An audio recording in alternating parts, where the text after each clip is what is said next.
جو ابھی وقوع پذیر نہیں ہو اللہ اسے نہ ڈریے۔ تورات میں لکھا ہے جس سے زیادہ ڈرا جاتا ہے وہ ہوتا نہیں۔ مطلب یہ ہے کہ جن چیزوں سے لوگ زیادہ ڈرتے ہیں وہ کم ہی واقع ہوتی ہیں۔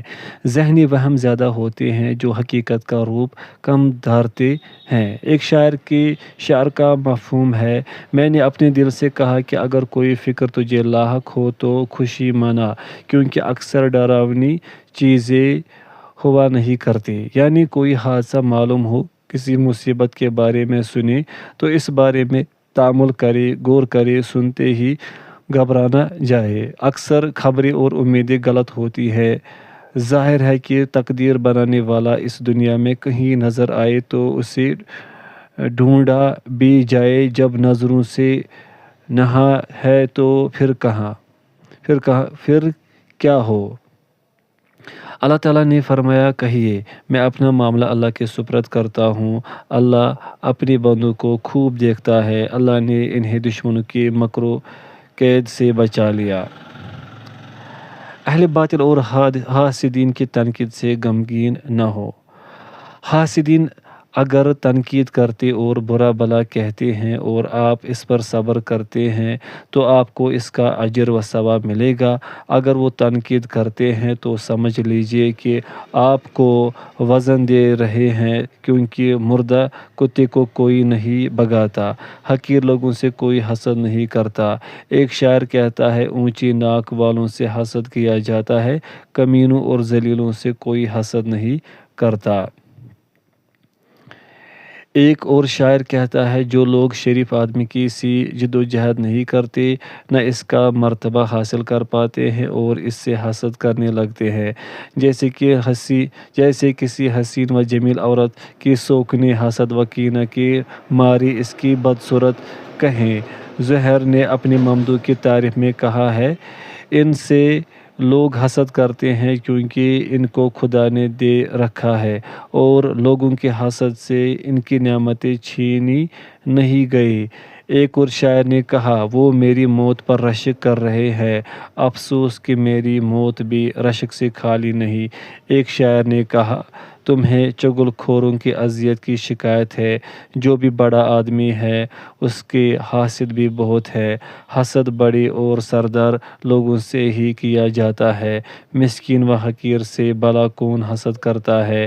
ایک شاعر نے کہا، جب آدمی اپنی بزرگی میں ہم دوش ثریا ہو جائے تو اس کے حاسدین بھی اتنے ہو جاتے ہیں جتنے ستارے، اور اس کے ہر کارنامہ پر ہر طرف سے طعنوں کے تیر سے چلنے لگتے ہیں، لیکن وہ اپنی ان حرکتوں سے اس کا مقام نہیں پا سکتے۔ حضرت موسیٰ علیہ السلام نے اپنے رب سے گزارش کی کہ لوگوں کی زبانیں ان سے روک دے۔ اللہ تعالیٰ نے فرمایا کہ اے موسیٰ، یہ قاعدہ تو میں نے اپنے لیے بھی نہیں رکھا، میں انہیں پیدا کرتا ہوں، روزی دیتا ہوں، پھر بھی مجھے برا بھلا کہتے ہیں، حالانکہ ان کو ایسا نہیں کرنا چاہیے۔ وہ زمانہ کو برا بھلا کہتے ہیں، حالانکہ زمانہ تو میں ہی ہوں، گردش لیل و نہار میں ہی انجام دیتا ہوں۔ مجھے سب و شتم یوں کرتے ہیں کہ میری ذات سے بیوی بچے منسوب کرتے ہیں، حالانکہ میری بیوی بچے نہیں۔ آپ لوگوں کی زبانوں کو اپنی آبرو ریزی سے روک نہیں سکتے، لیکن ان کی بد کلامی اور تنقید سے یوں بچ سکتے ہیں کہ آپ خیر کے کام کثرت سے کریں۔ شاعر کہتا ہے، میں کسی بے خوف کے پاس سے گزرتا ہوں جو مجھے گالیاں دیتا ہے تو میں وہاں سے ایسے گزر جاتا ہوں کہ جیسے وہ مجھے نہیں کسی اور کو کہہ رہا ہے۔ ایک اور شاعر نے یوں کہا ہے، جب کوئی بے وقوف کچھ کہے تو اس سے جواب نہ دو، کہ اسے جواب دینے سے خاموش رہ جانا بہتر ہے۔ شریفوں، عبقریوں اور بلند مرتبہ لوگوں کو حقیر، بیکار اور تھرڈ کلاس لوگ اپنے لیے چیلنج سمجھ لیتے ہیں۔ میرے محاسن اور خوبیاں ہی ان کے نزدیک میرے گناہ ہیں، تو بتاؤ میں کیا معذرت کروں۔ مالدار بالعموم اضطراب کی زندگی گزارتے ہیں۔ جب ان کے شیئرز کی قیمتیں گرتی ہیں تو ان کا بلڈ پریشر بڑھ جاتا ہے۔ بربادی ہے ہر عیب جو اور غیبت کرنے والے کے لیے جو مال جمع کرتا اور گن گن کر رکھتا ہے اور سمجھتا ہے کہ اس کا مال اسے ہمیشگی دے دے گا، ہرگز نہیں، وہ توڑ پھوڑ دینے والی دوزخ میں ڈال دیا جائے گا۔ سورہ نمبر 104 آیت نمبر 1 تا 4۔ ایک مغربی مصنف نے کہا، جو صحیح ہو اسے کر گزرو، پھر ہر غلط تنقید سے پیٹ پھیر لو۔ بزرگوں کے اقوال اور تجربات میں سے یہ ہے کہ کسی جارحانہ بات، کسی جارحانہ قول اور ہجویہ قصیدہ کا جواب نہ دو۔ اس کو برداشت کرنا معائب کو دفن کر دینا ہے۔ بردباری میں عزت ہے۔ خاموشی سے دشمنوں کی زبانیں بند ہو جائیں گی۔ درگزر میں ثواب ملتا ہے، بڑائی حاصل ہوتی ہے۔ آدھے لوگ جو آپ پر کیے گئے سب و شتم کو پڑھیں گے اسے بھول جائیں گے۔ آدھے لوگوں کو یہ اندازہ نہیں ہو سکے گا کہ کیا بات ہے، کیا سبب ہے، اس لیے اس کا جواب دے کر لوگوں میں اس بات کو راسخ نہ کرو۔ ایک حکیم کا قول ہے، لوگوں کو اپنی روٹی کی پڑی ہے، انہیں ہماری تمہاری بھوک پیاس کی کیا پرواہ، ہمارے مرنے جینے کی کیا خبر۔ ایک شاعر نے کہا، ساتھ رہنے والوں سے اپنے رنج و غم کو چھپاؤ، یہ ہم نشین تو حاسد ہیں۔ وہ جگہ جہاں سکون کے ساتھ جو کی روٹی ملے اس جگہ سے بہتر ہے جس میں طرح طرح کے کھانے ہوں لیکن تکلیف دہ باتوں، شور و شغب اور ہنگاموں کی آماجگاہ ہو۔ وقفہ۔ غم نہ کرے، مرض زائل ہو جائے گا، مصیبت ختم ہو جائے گی، گناہ معاف ہو جائے گا، قرض ادا ہو جائے گا، قیدی چھوٹ جائے گا، غائب آ جائے گا، گنہگار توبہ کر لے گا، محتاج مالدار ہو جائے گا۔ غم نہ کرے، کیا نہیں دیکھتے کہ آسمان سے کالے بادل چھٹ جائیں گے، تاریک رات روشن ہو جائے گی، تیز و تند ہوا رک جائے گی، آندھی و طوفان میں سکون ہو جائے گا، تب آپ کے مصائب ختم ہونے والے ہیں، آپ کی زندگی میں خوشحالی آئے گی اور مستقبل روشن ہوگا۔ غم نہ کرے، سورج کے شعلہ کو گناسا یہ تخفیف کر دیتا ہے، دوپہر کی شدید گرمی میں صاف اور ٹھنڈا پانی آرام دیتا ہے، بھوک کی شدت کو گرم روٹی دور کر دیتی ہے، شب بیداری سے ہونے والی شدید تھکن کو میٹھی نیند دور کر دیتی ہے، مرض کی اذیتوں کو عافیت کی لذت ختم کر دیتی ہے۔ اس لیے تھوڑا سا صبر اور تھوڑا سا انتظار چاہیے۔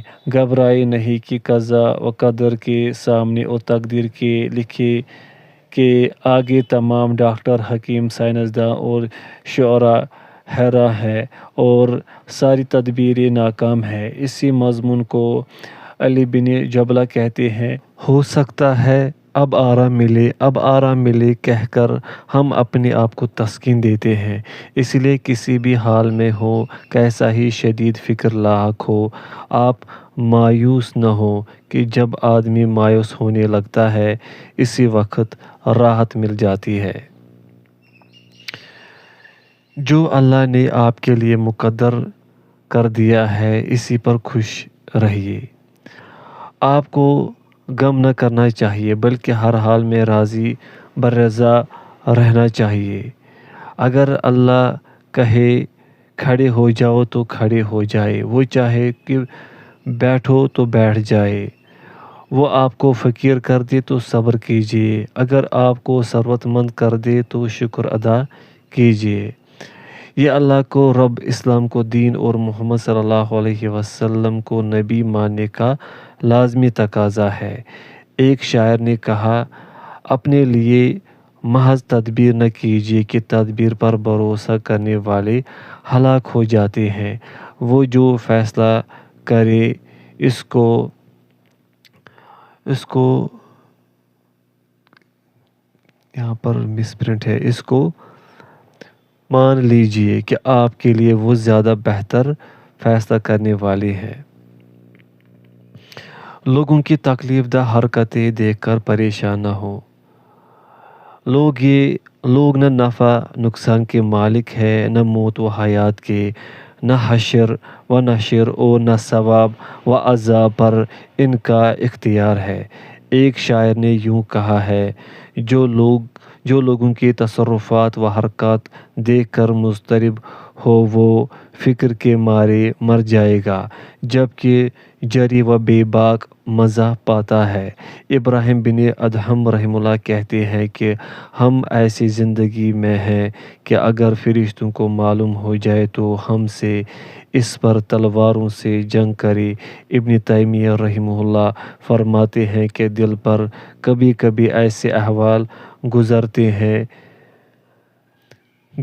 ہیں کہ میں کہہ سکتا ہوں کہ اہل جنت بھی اس جیسے حال سے گزرتے تو وہ اسے خوشگوار زندگی سمجھتے۔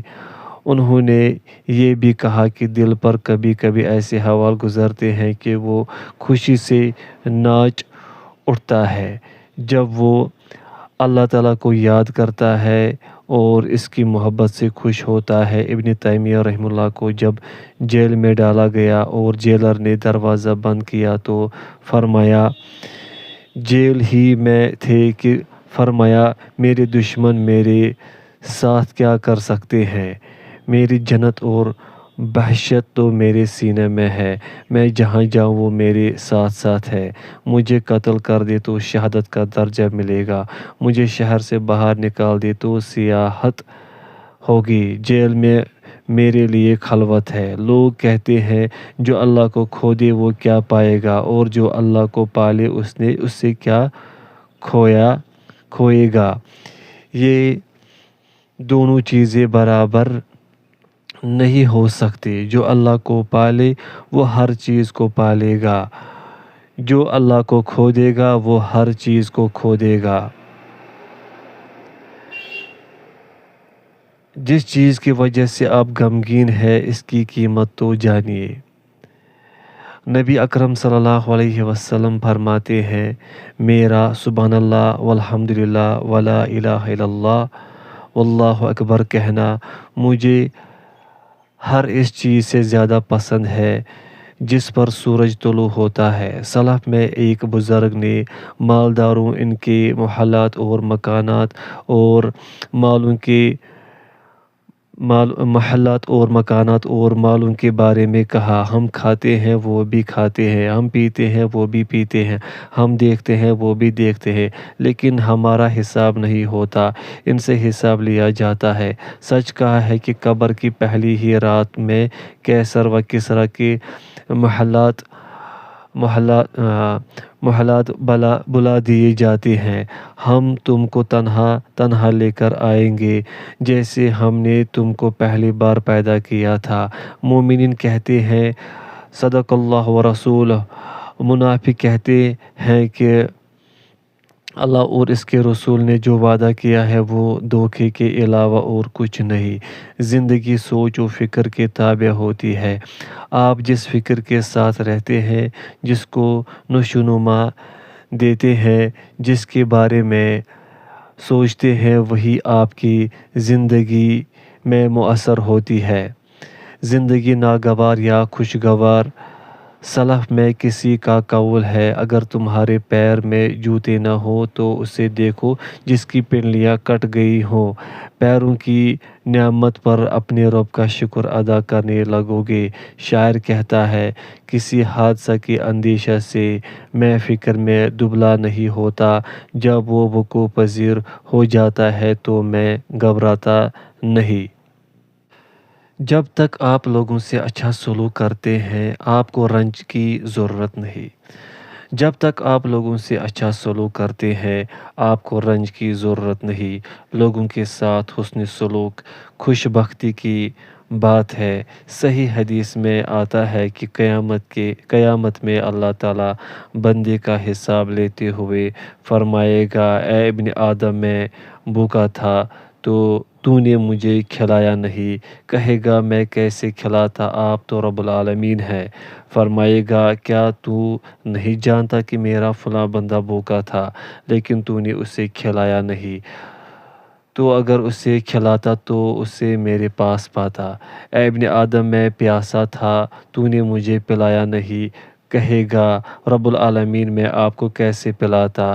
فرمائے گا تو نہیں جانتا کہ میرا فلاں بندہ پیاسا تھا، تو اگر پلاتا تو اس سے میرے پاس پاتا۔ ابن آدم، میں بیمار ہوا، تو نے میری عیادت نہیں کی۔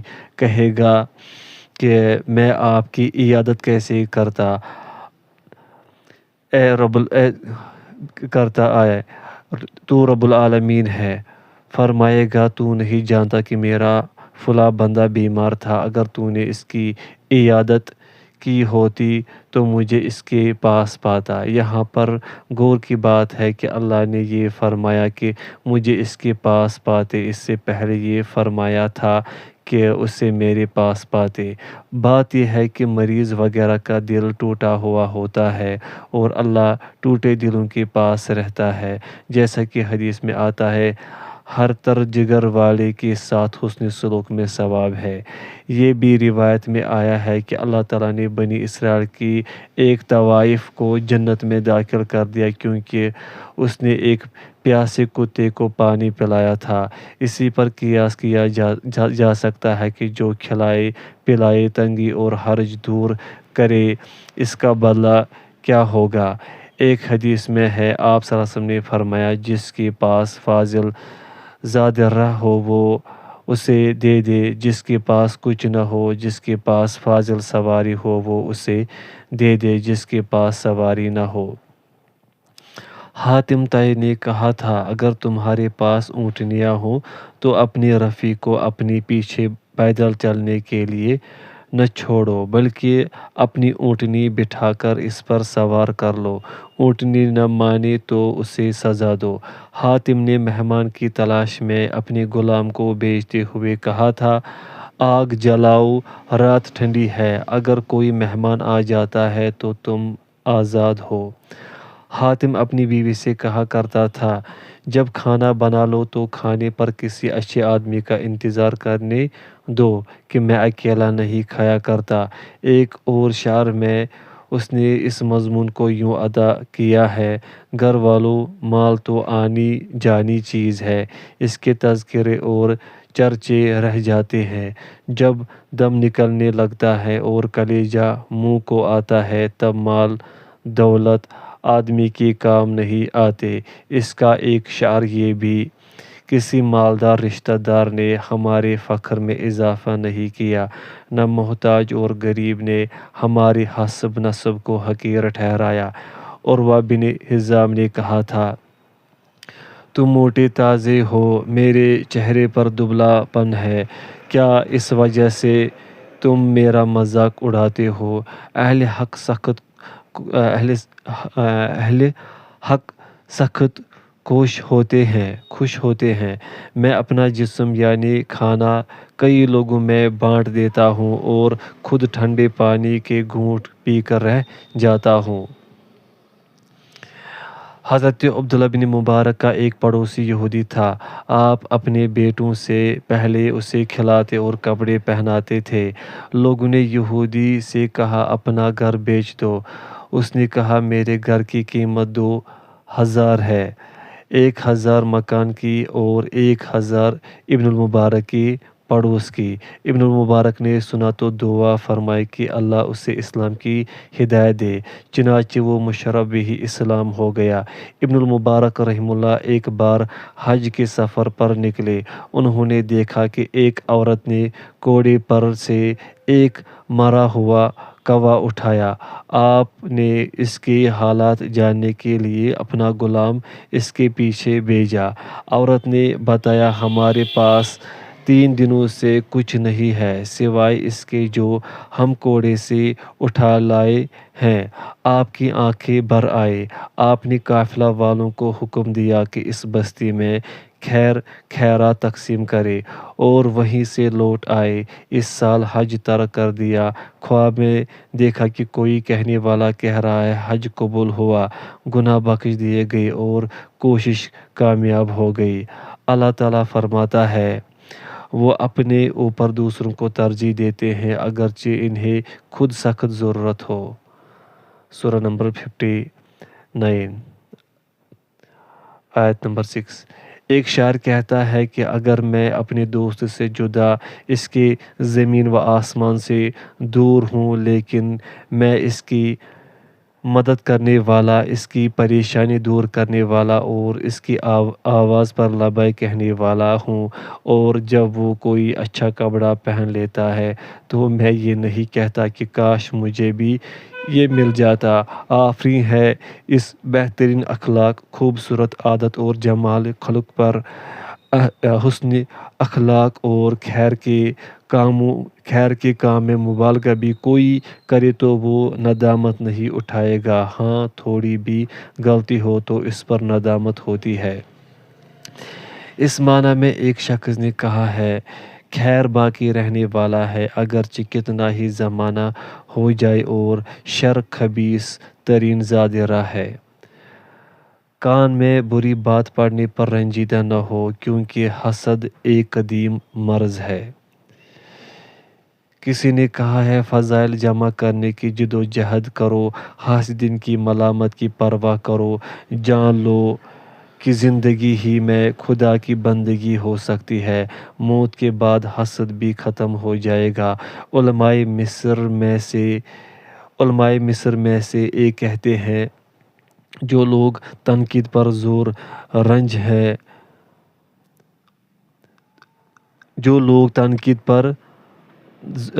زود و رنج ہے، انہیں اپنے اعصاب میں کافی ٹھنڈک ڈال لینی چاہیے تاکہ سخت اور شدید تنقید کا سامنا کر سکے۔ ایک قول یوں ہے، اللہ نے حسد کے معاملے میں کیا ہی عدل فرمایا ہے، وہ پہلے حاسد کو جلانا شروع کرتا ہے اور انجام کار اسے مار ہی ڈالتا ہے۔ متنبی کہتا ہے، آدمی کے ذکر خیر سے اسے نئی زندگی مل جاتی ہے، جو باقی نہ رہے وہ فضول ہے۔ حضرت علی رضی اللہ عنہ فرماتے ہیں، موت ایک مضبوط ڈھال ہے۔ ایک حکیم نے کہا، بزدل کئی بار مرتا ہے، بہادر آدمی ایک ہی بار مرتا ہے۔ بحران کے وقت جب اللہ تعالیٰ اپنی بندوں کو راحت پہنچانا چاہتا ہے تو ان کو پرسکون نیند کی جھپکی آ جاتی ہے، جیسا کہ میدان احد میں حضرت طلحہ رضی اللہ عنہ پر نیند طاری ہوئی، حتیٰ کہ کئی بار ان کے ہاتھوں سے تلوار چھوٹ کر گر پڑی۔ ایک نیند اہل بدعت پر بھی طاری ہوتی ہے، جیسے شبی بن یزید پر طاری ہوئی تھی، جو گدھی پر سوار تھا اور بہادروں میں شمار کیا جاتا تھا۔ اس کی بیوی غزالہ تو شجاعت کا پیکر تھی، حجاج کو اسی نے بھگایا تھا۔ شاعر کہتا ہے، مجھ پر شیر ہو، میدان جنگ میں شتر مرغ بن جاتے ہو، جنگ میں غزالہ کے سامنے آنے کی جرات کیوں نہیں کرتے، یا تم انسان نہیں پرندہ ہو؟ اللہ تعالیٰ نے فرمایا، کہہ دو، کیا تم ہمارے لیے انتظار کر رہے ہو دو میں سے ایک بلائی کا؟ ہم بھی تمہارے لیے طاق میں بیٹھے ہیں کہ اللہ یا تو اپنی طرف سے یا ہمارے ہاتھوں تمہیں عذاب کا مزہ چکھائے گا، تم بھی دیکھو ہم بھی دیکھیں۔ سورہ نمبر 9 آیت نمبر 52۔ اور فرمایا، کوئی بھی شخص اللہ کے لکھے ہوئے فیصلہ کے خلاف نہیں مر سکتا۔ جو لوگ دنیا کا اجر چاہتے ہیں ہم انہیں دنیا دے دیتے ہیں، جو آخرت کا ثواب چاہتے ہیں انہیں آخرت دیتے ہیں، اور شکر گزاروں کو ہم جلد ہی انعام دیں گے۔ سورہ نمبر 3 آیت نمبر 145۔ شاعر کہتا ہے، جنگجوؤں سے وہ خوف زدہ ہو رہی تھی، میں اسے کہہ رہا تھا کہ گھبراؤ نہیں، جو تقدیر میں لکھا جا چکا ہے اس سے ایک دن بھی زیادہ نہیں مل سکتا، اس لیے موت کے میدان میں صبر کرو، صبر یہاں کسی کو دوام حاصل نہیں ہے۔ زندگی کا لباس کوئی عزت کا لباس نہیں ہے کہ بری آدمی ہی سے اتارا جائے، مطلب یہ ہے کہ موت آئے گی، نہ اس سے کوئی آگے کر سکتا ہے نہ پیچھے۔ حضرت علی رضی اللہ عنہ فرماتے ہیں، کس دن موت سے بھاگو، جس دن موت نہیں لکھی، یا جس دن لکھی ہے، جو مقدر نہیں ہے اس کا خوف نہیں، جو مقدر ہے اس سے مفر نہیں۔ حضرت ابوبکر رضی اللہ عنہ فرماتے تھے، راہ خدا میں موت کی طلب کرو، زندگی مل جائے گی۔